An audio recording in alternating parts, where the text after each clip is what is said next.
ह्या एसटीची चाकं खिळखिळी करण्याचं काम पडळकर खोत जोडीने केलेलं आहे आणि ती एसटी आता पळवत आहेत. चाकं तर खिळखिळी करून ठेवलेली आहेत. त्यावेळेला जे एसटीच्या संपाला प्रोत्साहन देत होते, ज्याच्यामुळे ही कर्मचारी भरती कंत्राटी करावी लागली. मुक्कामाला होते तिथं.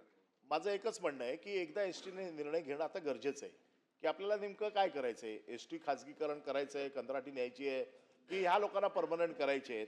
मी समजू शकतो एसटीची परिस्थिती काय फार चांगली नाही आहे, त्याच्यामुळे आपल्याला धोरणात्मक निर्णय घेऊन एकदा काय तो निर्णय करावा लागेल की आपल्याकडे आता किती कर्मचारी आहेत, कितींची आपल्याला गरज आहे, याच्यात परमनंट किती घेऊ शकतो. आर्थिक भार उचलला तर तो समतोल समकक्ष करून आपल्याला शेवटी एसटी चालली पाहिजे, कारण ती शेवटच्या माणसाची जननी आहे.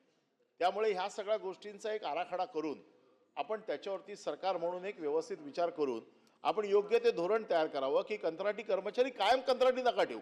त्यांना पण एकदा कधीतरी वाटू देत की बाबा मी परमनंट होणार आहे, किंवा काहीतरी त्याचा एक तो सोक्षमोक्ष लावला पाहिजे. कारण कंत्राटी आपण त्यावेळेला परिस्थितीनुरूप घेतले होते.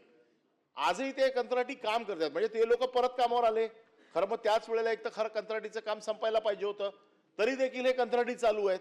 म्हणजे त्यांची आशा आपण जिवंत ठेवलेली आहे की कधी ना कधीतरी आपण त्यांना परमनंट करू.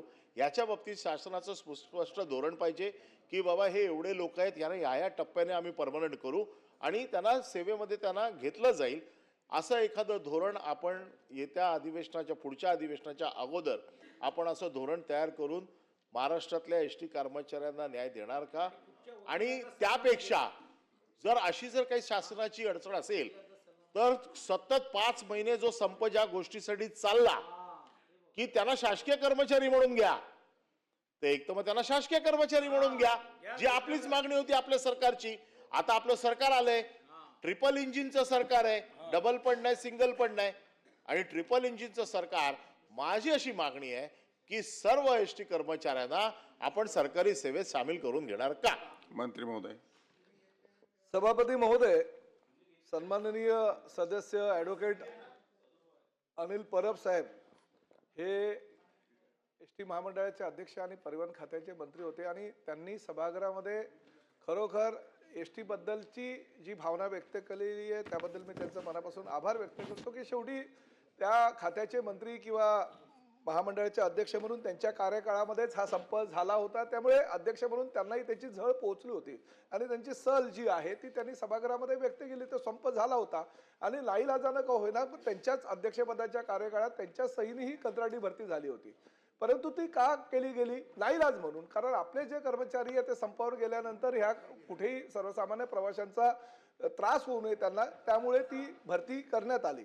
आणि ती आपले कर्मचारी आल्यानंतर त्या कंत्राटी कामगारांना आपण बाहेर केलं. अनिल परब साहेब, मी तुम्हाला सभागृहामध्ये आश्वासित करू इच्छितो की बघा, शेवटी आपल्यालाही नियम माहिती आहे, कुठल्याही कंत्राटी कामगाराला आपण कायम तर ठेवू शकत नाही.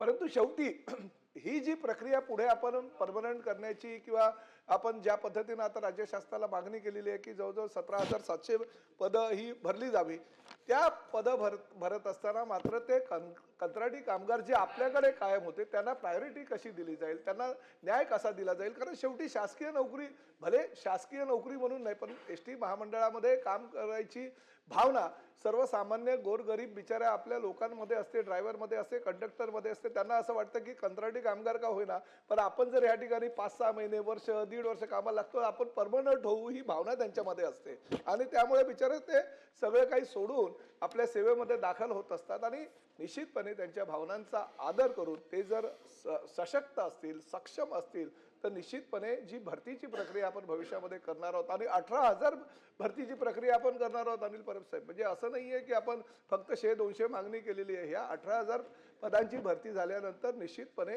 ह्या जे पूर्वीचे आपले कंत्राटी कामगार होते त्यांना प्राधान्य देण्याचा आपण प्रयत्न करू. प्रवीण दरेकर.